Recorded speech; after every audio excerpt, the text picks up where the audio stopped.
all about privacy, what it means, the risks of privacy, etc. And so we believe in that it's very important to make people aware about the privacy aspects and the risks of having no privacy. It's interesting when you think of companies like Echelon and other types of military-industrial complex or national security agency apparatuses that are tracking us from satellite. AT&T putting one of NSA servers in one of their areas so that every single call that goes through an NSA computer system. Everything really is being tracked at the phone call and email level, everything.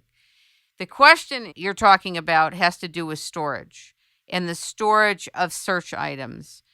And I think it may be the last bastion of electronic security that's left.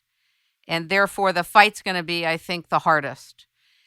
My question to you is, what do you say to people, or what does Startpage say to people in Ixquick in Europe say when they say, look, we use Google and Yahoo and Bing because they're really popular and there's more data on there to check things with. There's much more stored there, so we have more available information in which to search. Is that true? It's different, of course.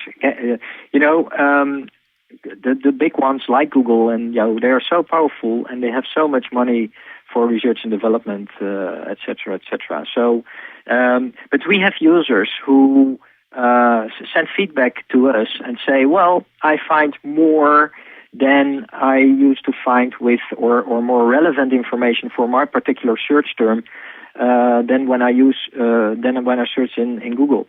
But it also can happen the other way around.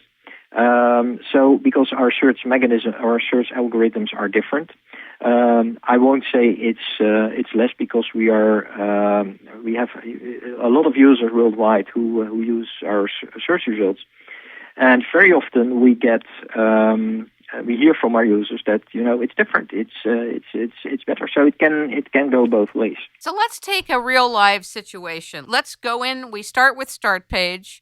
We go into YouTube and we're looking around. Is YouTube tracking us? Can we be tracked? Oh, yes, definitely.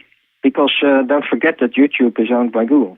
Right. But my question is, we go in through Startpage. We pull up YouTube. We go into YouTube and we start looking around. Does YouTube think we're coming from Startpage? Well, it depends. If you perform a search term, you get the result page of Startpage. And when you click on the result, then you go directly to the third-party site. So in this case, YouTube. That means that you have a direct connection with YouTube, and that particular site can detect your IP address because we are not in between. But we have launched around half a year ago a proxy option. And that means that if you search for a particular search term, you get the result page, and under every result, you find the term proxy, the word proxy. Right. And if you click on that, then you go to the particular site via our server. So the third-party site never can track down your IP address. So that is a way to serve completely anonymously. Because also when you go to subsequent links in that particular site, you stay protected by Ixquick and Startpage. And you can identify the fact you are protected because of the frame around the page you visit, and that's the Startpage frame. And so that is a way to keep your privacy for 100% because you're really protected by the Ixquick proxy. The only thing is that because of security reasons, we have to strip off JavaScript and forms. So you can't go to your online banking system, for example, and fill out your details because forms are not supported. And the reason of that is that we can't support that because otherwise we would be a privacy risk. Our proxy servers will be a privacy risk and open for hackers and those kind of people. But on the other hand, if you go to an online banking system, for example, you should trust your bank because otherwise what's the reason you put your personal data in? So there's no real reason to go to your online banking system via our proxy.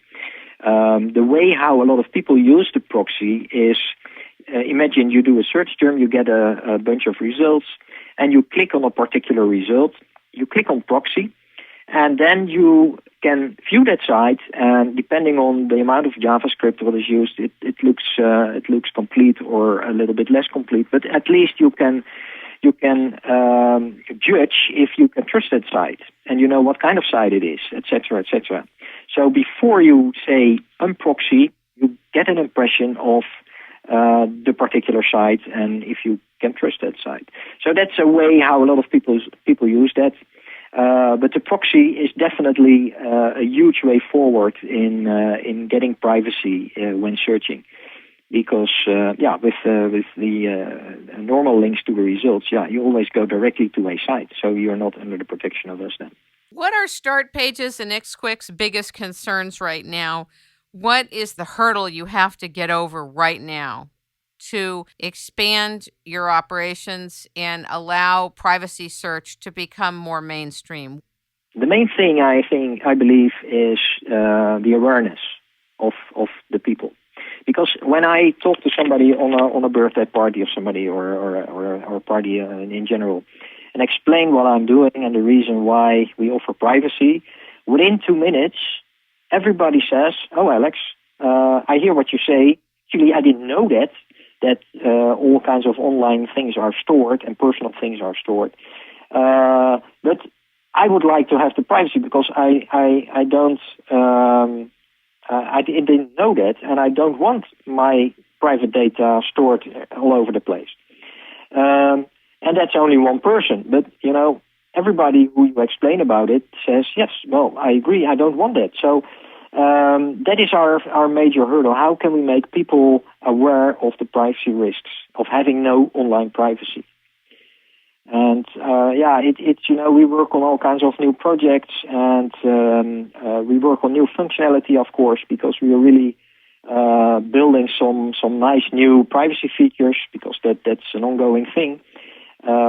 But combined, the functionality combined with the awareness is, I think, the major hurdle to come over. The media helps us with that, because every privacy breach or all things what happen regarding privacy, and that's much more than in the past, is in the media and helps us also, to make people aware. It would seem to me very relevant that you were in Wired and all the major technology magazines. There should be articles done every week. There should be coverage on every radio station imaginable, on podcasts. This is really important. I don't know how much push you're getting in the media, but I would tell you for sure that this company and what's being provided and what's also being fought for is critically relevant to the final stage of having no privacy in anything. And it's the last bastion of privacy we have. The ability to think your thoughts, go on and search the things that are relevant to you as an individual, and that should not be tracked. Period. True, and what we say is the only real privacy, or you only can offer real privacy by not storing anything. You should not store any personal data, full stop. That's the only privacy you can get. Once it's stored for whatever period, you never can guarantee for 100% privacy, because nobody knows what happens with the data. So therefore we say the only perfect privacy you can offer is not storing an IP address to begin with at all. And that's exactly what we do. Your IP address is the IP address of your computer. So every search you perform is originally coming from an IP address, i.e. the address of your computer. It makes me wonder if people can even continue to buy their computers with their own names, if that's what's going on. I mean, this really needs to stop. And if it can't stop, what you're doing needs to be expanded massively. Yeah, well, that's what we are working on day and night. Yes, no doubt. Where are you located in the Netherlands? We are located in the middle of the Netherlands. And the Netherlands is not so big.